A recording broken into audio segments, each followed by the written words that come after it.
আসসালামু আলাইকুম। আপনারা সবাই কেমন আছেন? আশা করি আপনারা সবাই ভালো আছেন। আজকে আপনাদেরকে দেখাবো চোরের গাড়ি। বাংলাদেশে চোর যারা চুরি করে গরু টরু চুরি করে ধরা পড়ে তখন গাড়ি টাড়ি সব ফেলে রেখে চলে যায়।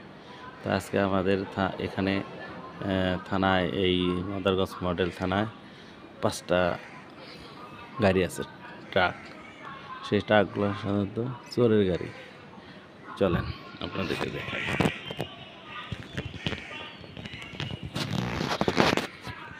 আস্তে আস্তে আমরা এখন এগিয়ে যাচ্ছি থানার এরিয়ার মাঝখানে। গোলঘর, এইটা গোলঘরের পাশেই এই পিকআপগুলা রেখে দেওয়া হয়েছে। তো আপনারা দেখবেন চোরের গাড়িতে কখনো নাম্বার প্লেট থাকে না, এরা শুধু ইঞ্জিন বসায় আর বডিটা, আর কিচ্ছু নেই। এই দেখেন, এই সেই চোরের গাড়ি।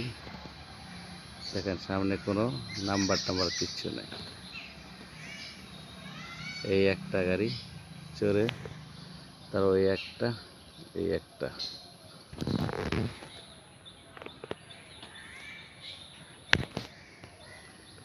অনেক দামি দামি গাড়ি এগুলা। ইঞ্জিনগুলো একবার ভালো, টায়ারগুলো একদম নতুন। এই দেখেন, একদম নতুন টায়ার।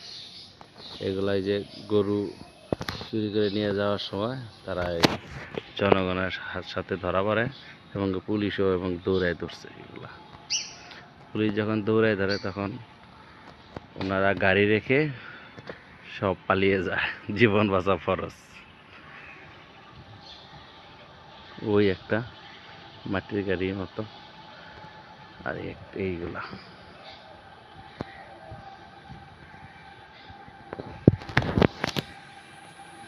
এই যে গোলঘরের পাশেই এই গাড়িগুলা রেখে দেওয়া হয়েছে। তবে এইগুলা এইভাবেই পচে গেলে নষ্ট হয়ে যাবে, কিন্তু কেউ তো নিতে আসবে না। যখন সরকারি অকশন হবে তখন সরকারিভাবে এইগুলা লর্ডে বিক্রি করা হবে।